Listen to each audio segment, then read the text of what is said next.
Well, this is another in a series of cooking during a recession, or how to stretch your food dollars. Now, I was born in 51 through the 50s and 60s, and every meal you had either potatoes, rice, or noodles, and a piece of bread.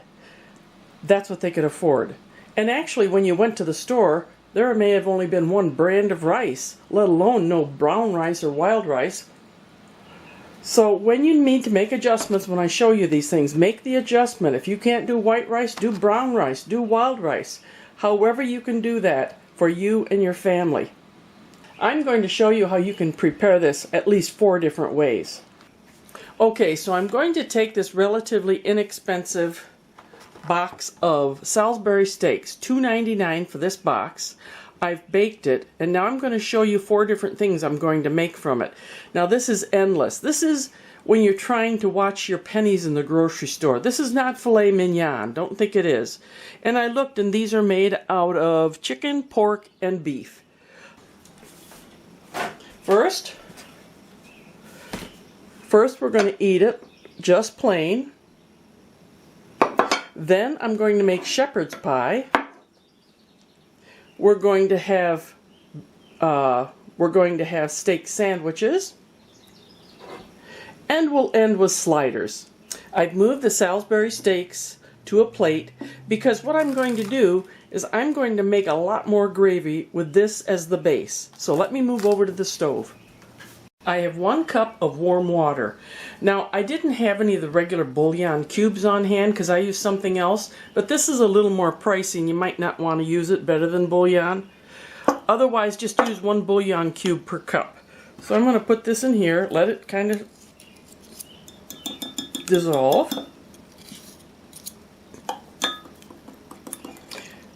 Then I'm going to add a little flour. And I'm doing this 1 cup at a time. I think I'm going to increase it by, maybe that's a tablespoon. I think I'm going to increase it by, say, a cup at a time and try to get 2 more cups out of there. Okay, let's try this. Okay, so this is the gravy that was included. I'm going to try a little at a time. That's about half the cup. I'm going to see what it tastes like. I can always add more beef bouillon. Let's that thicken a little bit, see if I need to add more flour. You can also use cornstarch, which would actually probably be better, but I can't find mine. I have this, Martin built this beautiful pantry in our back room, and once a year I have to go through and rearrange things, because when I'm in a hurry, sometimes I don't put it back where it should be. Okay, let's let that get thickened a bit. This is my first meal that I came up with. I increased the gravy by adding some bouillon to warm water with a little flour. I increased it by a cup. That's quite a nice bit of gravy. There's about 2 cups.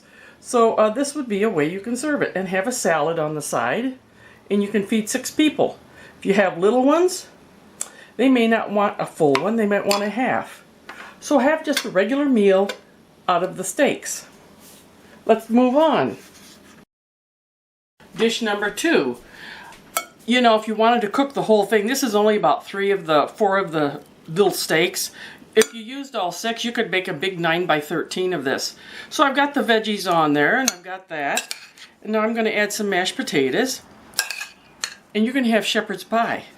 By the way, I'm using instant mashed potatoes to prove that you don't have to do it from scratch. It's actually potatoes in instant mashed potatoes. If you don't have time. Not everybody has time.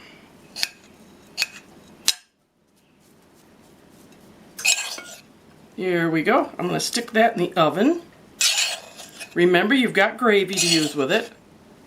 Add a salad, and you've got your whole meal there. Let me put this in the oven. Just for a little bit. This has been in the oven a while. Here's our shepherd's pie.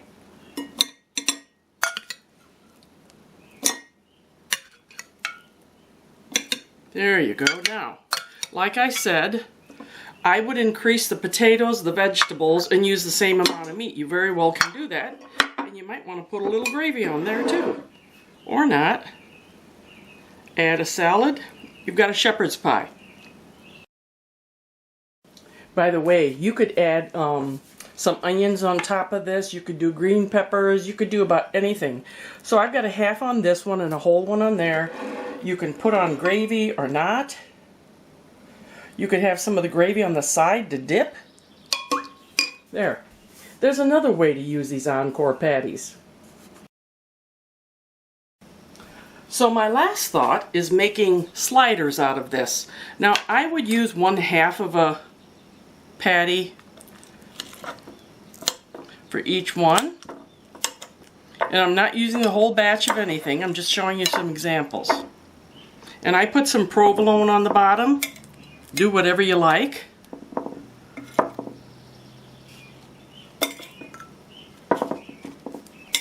There it is. I'm going to put their little hat on. And I'm just making a small batch. Like I said, these are samples. I'm going to brush a little butter on the top. Whoops. Don't run. You can run, but you cannot hide.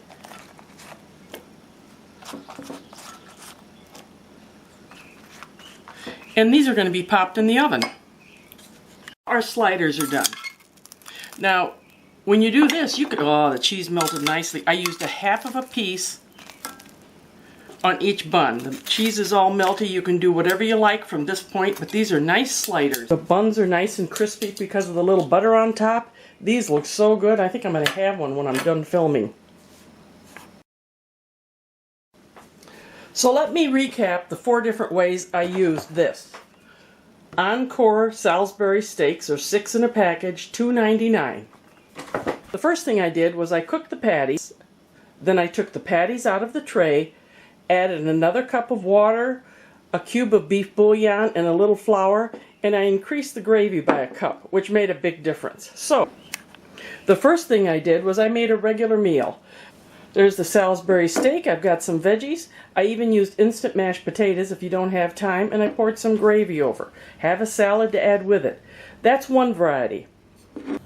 The next thing I did was I took a casserole, I put veggies in the bottom, I cut up the Salisbury steaks, I put that on the veggies, and then I topped it with mashed potatoes, and I put it in the oven for a while till it all got hot again, and we have shepherd's pie.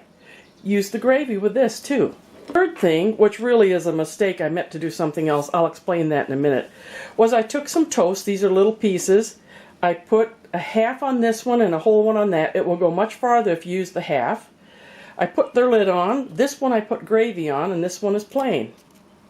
What I meant to do was cut the patties up into small pieces, put them in a big saucepan, add the gravy, warm it up, and then have toast and put that over the top, kind of like the cream peas except you're using the gravy. Number 4, I have the little slider buns.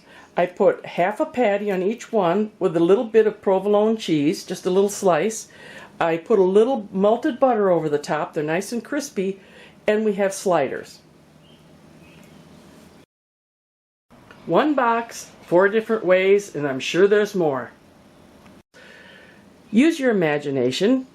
You don't have to spend a fortune, and I know this isn't high quality, what you'd call high quality, but you know, my mom used to say, well then you must not be very hungry. Oh dear. I just said what my mom would do. I'm becoming her. I think I better go now. Give this a try and let me know how you come out. Oh, and by the way, read the comments that other people put in. They come up with fantastic ideas. Thanks, and until next time, we're going to save in the kitchen. Bye-bye.